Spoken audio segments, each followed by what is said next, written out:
Thanks Upside for sponsoring this video. And today's video start off with a big brisket. Now this is a special one, as it is a wagyu brisket. When you look at the exterior, you won't be able to tell. However, when you're gonna cook a brisket, the first thing you gotta do is to trim it. The first thing I like to do is to remove some of the fat, and most importantly, give it a nice shape. And don't worry, none of the trimmings are gonna go to waste. But when I flip it upside down, now you can really tell that this is a special brisket, especially because of its marbling. Now you're probably asking, why would you soak this brisket in wine? Well, it's pretty simple. I've done an experiment with steaks, and it turned out phenomenal. I really enjoyed the flavor. It was out of this world. Since brisket is a tough piece of meat to cook, I'm hoping that the wine is gonna make it extra good. But as you can clearly see, once I was done, this brisket is now ready for this experiment. And for that, we're gonna need wine, a generous amount of it. Now people have been cooking with wine for many years. First, we need a nice large container. Then we're gonna need a lot of wine. So I went ahead and started with one bottle. That didn't even make a dent, so we had to get a lot more. But once I got it filled up, I slowly lowered down the brisket into the wine, making sure to get full coverage. That is the key here. So now that I knew that everything was ready, into my refrigerator it goes. Now the important thing here is that every single day I'll be flipping this brisket. That's because I want to make sure that the wine is really doing its job, and it will remain here for a whole month.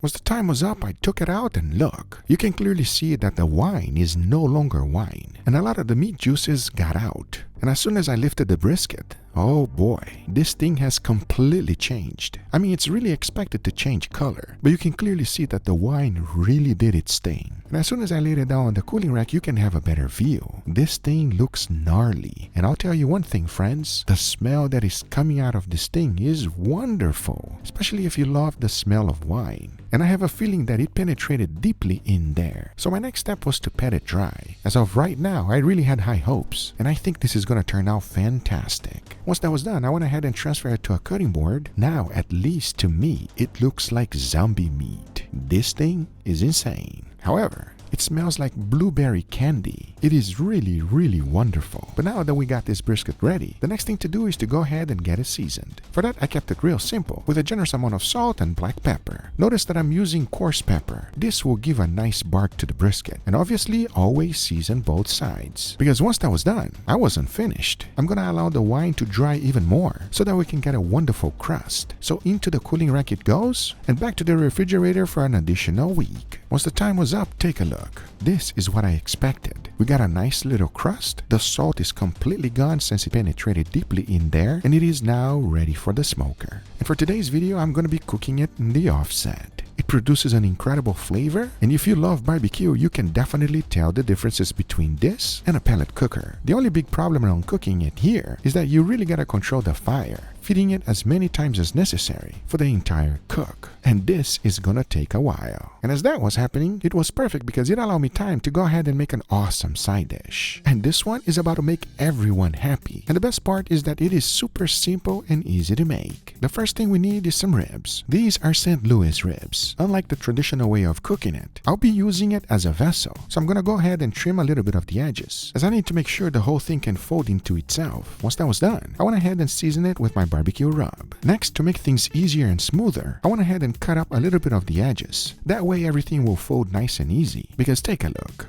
All we have to do now is to tie it to hold everything together. Since this is now ready, I went ahead and transferred it to a cooling rack, and into a 275-degree smoker it goes. And as that was going, I went ahead and made a wonderful mac and cheese. You first want to add a generous amount of butter. Once it's fully melted, you want to go ahead and throw in some all-purpose flour and cook that up for a little bit. Once you have done so, you want to go ahead and add heavy cream. We're making this thing extra creamy. As you whisk, it will start thickening up on you. Then you want to add your favorite types of cheese. For this one, I'll be using cheddar and smoked Gouda, which I think makes a perfect combination for it. Only thing left to do is to mix it and make sure everything is fully melted. As in the end, take a look. We are left with the perfect sauce. As now you want to go ahead and cook your pasta. For that, you just want to follow the instructions in the package. You want to go ahead and combine both together, mix everything well, because if you time everything right, by now your ribs should be fully cooked. As now you want to go ahead and add a generous amount of barbecue sauce. Make sure to be generous with it though, as this will be a perfect combination with the mac and cheese. cheese. And do not forget the inside. As once that's done, inside the mac and cheese go, make sure to be generous with it. Add a tiny bit of Parmesan cheese right on top, and of course a tiny bit of parsley to be healthy. As in the end, you are left with this ribs mac and cheese. I can promise you one thing, friends, this is going to be phenomenal, as I have a feeling it's gonna pair up perfectly with our brisket. You can clearly see that it's getting there, but it's not even close to being done. So you really want to keep the fire going so that you can cook this whole thing. And after about 8 hours, we got a beautiful brisket with a wonderful bark. However, we're not done yet.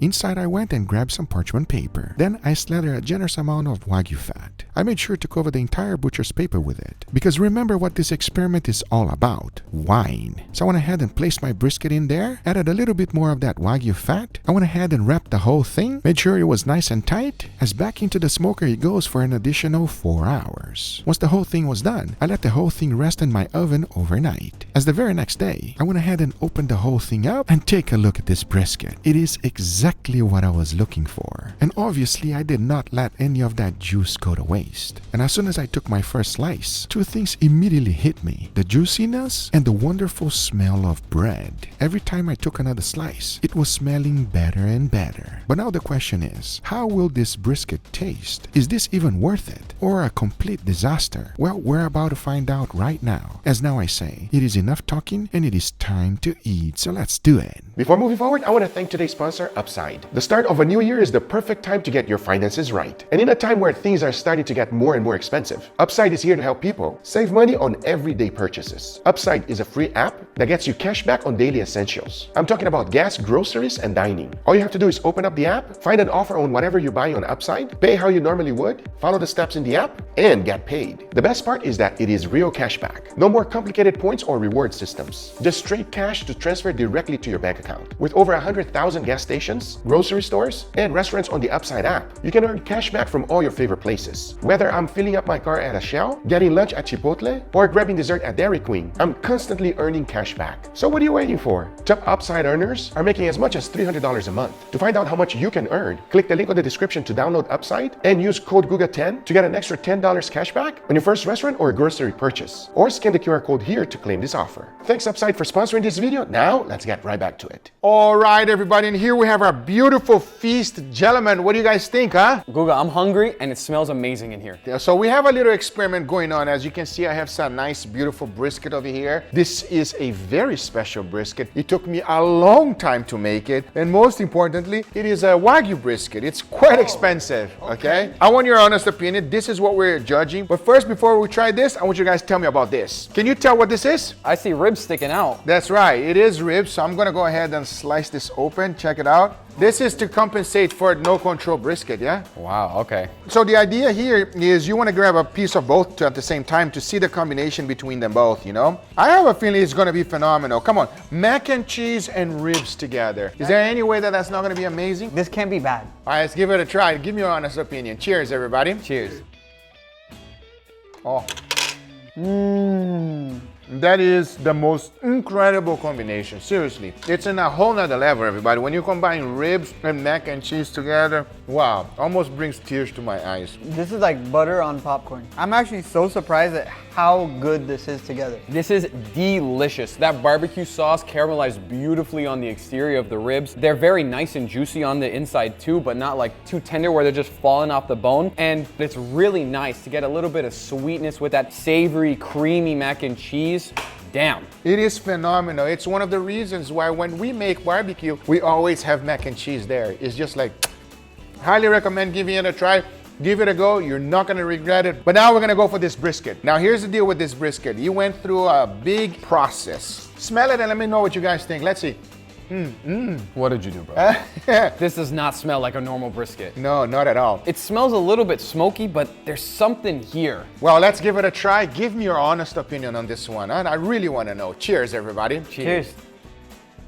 Oh, no, it's all right. It's okay. This is gonna sound strange, but it reminds me of like a pie. A pie? Yeah, you remember we went to Montana and they made like I think it was like a huckleberry pie. I'm eating a Wagyu brisket and getting blueberry pie flavor. Tell me that's not weird. I mean, I wouldn't say that it's weird. No, yeah, I would say that's weird. Huckleberry pie is weird. I'm not gonna lie. I'm getting like a bread, like some sort of bread type of flavor. In Yeah, there. 100%. Weird, but it's good. It tastes very unique, everybody.